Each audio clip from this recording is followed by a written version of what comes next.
Hello everyone, welcome back. तो class की series में पाइथन क्लास की सीरीज़ में आज हम बात करेंगे इनहेरिटेंस की। देखिए स्टूडेंट्स, बहुत ही ज़्यादा इम्पोर्टेंट टॉपिक है इनहेरिटेंस। मतलब कि पूरी क्लास बनाने का एक इम्पोर्टेंट रीज़न यही है इनहेरिटेंस। बहुत इम्पोर्टेंट रीज़न है इनहेरिटेंस, बिकॉज ये सेव करता है कोड को। मीन्स कोड रीयूजिबिलिटी को महत्व देता है। मतलब कि इसके द्वारा आप कोड को रीयूज़ कर सकते हो। इनहेरिटेंस बहुत ही बेहतरीन फीचर है। I personally like it inheritance. सबसे पहले देखते हैं कि मीनिंग क्या है इनहेरिटेंस का। देखिए, मैं आपको कोई कार वाला एग्जांपल नहीं दूंगा, बड़ा सिंपल सा एग्जांपल दूंगा कि इनहेरिटेंस का मीनिंग क्या है। तो सिंपल सी बात है, एक हमारे पास आपके वो पता ही होगा इनहेरिटेंस का फिर मीनिंग होता क्या है। फिर भी अगर आप प्योरली न्यू कमर है ऑब्जेक्ट ओरिएंटेड की लाइन में, तो मैं आपको बता देता हूँ कि इसमें चलता है क्लास और चाइल्ड क्लास का फंडा। तो जो यहाँ पे क्लास दिखती है आपको, इसे हम बोलते हैं बेस क्लास। कई बार इसको बोल देते हैं पेरेंट क्लास, और कई बार इसको बोलते हैं जनरल क्लास। ओके, सो मीनिंग क्या है इन क्लासेस का। देखिए, अगर आप बोल रहे हैं जनरल क्लास, तो फिर आप यहाँ बोलेंगे स्पेसिफिक क्लास। ठीक है, अगर ये जनरल क्लास है तो ये बन जाएगी आपकी स्पेसिफिक क्लास, राइट। अगर ये पेरेंट है तो ये चाइल्ड हो जाएगी, ये बेस है तो ये डिराइव्ड क्लास हो जाएगी। ओके, ये नाम आपको बहुत सोच समझ के लेने। अगर आप बेस क्लास बोल रहे हो तो आप स्पेसिफिक क्लास बोलना। अगर आप बेस क्लास बोल रहे थे, फिर डिराइव्ड क्लास बोलना, DRIVED, डिराइव्ड क्लास बोलना। पेरेंट बोल रहे थे चाइल्ड क्लास, जनरल बोलते स्पेसिफिक क्लास बोलना है। ठीक है, इसमें मीनिंग क्या होता है, यहाँ पे हम एक बेस क्लास रखते हैं, उसके अंदर ये हमारे पास बड़ी डिराइव्ड या फिर स्पेसिफिक क्लास होती हैं। स्पेसिफिक क्लास के अंदर स्पेसिफिक फीचर्स होते हैं। कॉमन फीचर्स को कॉमन फीचर्स को कॉमन कॉमन फीचर्स को हम लोग बेस क्लास में रख देते हैं। बेस क्लास में कह लो या फिर जनरल क्लास में कह लो, उसमें रख देते हैं। और बाकी जो भी क्लासेस है, स्पेसिफिक क्लासेस, जैसे मान लीजिए कंपनी है एक, हम एग्जांपल लेते हैं कंपनी का नाम है CW। मान लीजिए कोडिंग विजडम है या फिर कोई भी कंपनी है CW। उसमें 3 तरह के एम्प्लॉयज़ हैं, ट्रेनर, मैनेजर्स एंड अदर्स। देखिए, ट्रेनर के पास स्पेसिफिक क्या है, उसका सब्जेक्ट। ठीक है, उसका सब्जेक्ट अब पाइथन पढ़ाता है, जावा पढ़ाता है, कुछ भी क्वांटम कंप्यूटिंग पढ़ाता है, मशीन लर्निंग पढ़ाता है, तो वो ट्रेनर हो गया।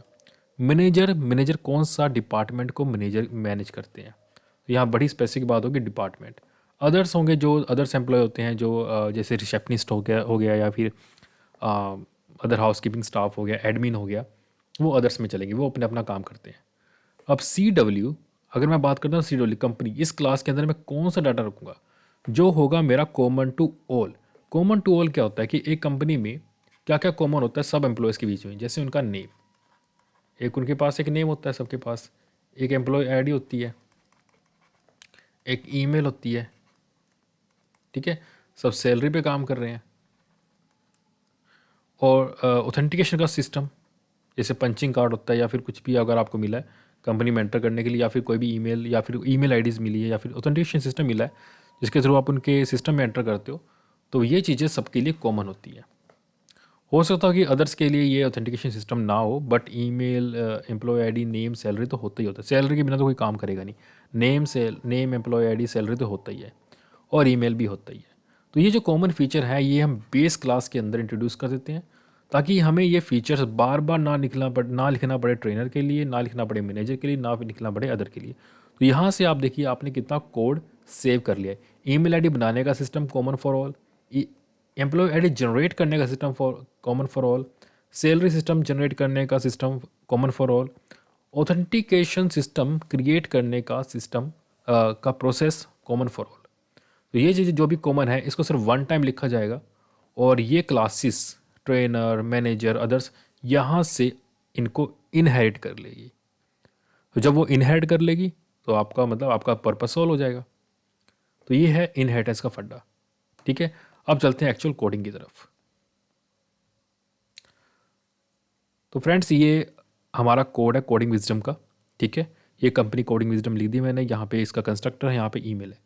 अब जो चाइल्ड क्लास होती है उसकी पहली प्रॉपर्टी ये होती है कि वो बेस क्लास के सारे मेथड्स और वेरिएबल को एक्सेस कर सकता है।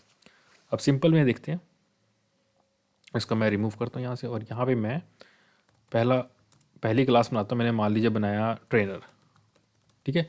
और एक्सटेंड इसको मीन्स इसको मैं बोलता हूँ एक्सटेंड, जावा में बोलते हैं इसको। इनहेरिट कैसे करना है, सी डब्ल्यू को, सी डब्ल्यू हमारी है बेस क्लास और ये ट्रेनर क्या होगी हमारी अभी कोई क्लास, अभी हमारी जब सिंपल क्लास है, लेकिन मैं बनाना चाहता हूँ चाइल्ड ऑफ बेस। ये तो कमेंट लिखा है मैंने। अगर आपको इसको बेस क्लास मतलब कि चाइल्ड ऑफ सी डब्ल्यू का चाइल्ड बनाना है तो आपको यहाँ में लिख देना सी डब्ल्यू बस। अभी मैं इसके अंदर कुछ भी इंट्रोड्यूस नहीं कर रहा, जस्ट इसको पास कर रहा हूँ, ठीक है। लेट्स चेक, इसका नाम रख देते हैं हम लोग इनहेरिटेंस 1.py। अब इसका मैं ऑब्जेक्ट बनाता हूँ। मैंने ऑब्जेक्ट बनाया ऑब्जेक्ट 1 ऑफ ट्रेनर क्लास, बन गया ऑब्जेक्ट 1। अब मैं कॉल करता हूँ ईमेल मेथड। क्या ये इसे कॉल करेगा, इसे उठाएगा या नहीं उठाएगा, देखते हैं। और उसके बाद मैं आपको फ्लो समझाऊंगा कैसे ये वर्क करता है, ठीक है। जी ड्राइव में गए, जी ड्राइव में जाने के बाद YouTube classes Python inheritance first अच्छा इसमें भी हमने ट्रांसफ़र करना था। मैंने इसमें लिख दिया ABC Kumar 50,000। So I am getting the email ABC Kumar. देखिए वर्क कर रहा है, परफेक्टली वर्क कर रहा है, लेकिन ये वर्क कर कैसे रहा है, हमें इसके फ्लो को समझना पड़ेगा। जब तक हम फ्लो को नहीं समझेंगे हम लोग कुछ नहीं कर सकते, ठीक है। तो मैं एक सेकेंड जरा, हाँ अब देखते हैं इसके फ्लो को। तो देखिए फ्लो को समझना पड़ेगा इसको हमें सबसे पहले। तो देखिए जब हमने ये ऑब्जेक्ट बनाया, ठीक है, ऑब्जेक्ट बनाते ही पहला काम क्या होता है, कंस्ट्रक्टर को कॉल करना, कंस्ट्रक्टर को कॉल, ठीक है। क्या मेरे पास यहाँ कंस्ट्रक्टर है, नहीं, तो यहाँ पे मेरे पास कंस्ट्रक्टर नहीं है। मैंने क्वेश्चन पूछा कंस्ट्रक्टर है नहीं है, तो क्या करेगा, ये देखेगा मेरी बेस क्लास। तो बेस क्लास के पास कंस्ट्रक्टर है, हाँ जी बेस क्लास के पास कंस्ट्रक्टर है, और उसके अंदर ये वैल्यू भी ट्रांसफ़र की जा सकती है बिना किसी परेशानी के। तो ये वैल्यू ट्रांसफ़र होगी, और जैसे ये कंस्ट्रक्टर कॉल हुआ तो ये इंस्टेंट वेरिएबल भी बन गए। इंस्टेंट वेरिएबल बन गए तो मेरे पास फुल नेम भी आ गया। फिर ईमेल मेथड को कॉल किया, second flow. So email method, so यहाँ पे चेक किया क्या मेरे पास ईमेल मेथड है। ट्रेनर क्लास ने कहा नहीं मेरे पास तो ईमेल मेथड नहीं है। तो जो बेस क्लास है CW उसमें चेक करो क्या उसके पास ईमेल मेथड है। यस उसके पास ईमेल मेथड है। ईमेल मेथड में फुल नेम तो पहले ही बन चुका था, ईमेल आईडी यहाँ से बन गया। और ये सेल्फ क्या हो गया, यहाँ पे जो ऑब्जेक्ट बना ट्रेनर क्लास का वही यहाँ पे सेल्फ हो गया। और वो आप जब ने ईमेल आईडी को कॉल किया और हमें यहाँ पे ईमेल आईडी प्रिंट होकर मिल गया। तो ये इस तरह से फ्लो काम करता है। तो फ्लो को समझना बहुत ज़रूरी है। आप इसको रट्टा मत मारना कि हाँ पेरेंट क्लास में यहाँ पे मेथड नहीं है और पेरेंट क्लास में मेथड है तो वहाँ से हमें मिल गया, ठीक है बात सही है। लेकिन आपको इसको बिल्कुल यहाँ से मतलब कि पहले 17 लाइन में यह इसे कंस्ट्रक्टर से चालू करना पड़ेगा समझना कि कंस्ट्रक्टर नहीं था तो बेस क्लास में गया है। अगर ट्रेनर क्लास के पास अपना कंस्ट्रक्टर होता तो वो बेस क्लास के पास नहीं जाता। तो ये चीज़ें आपको समझनी पड़ेंगी।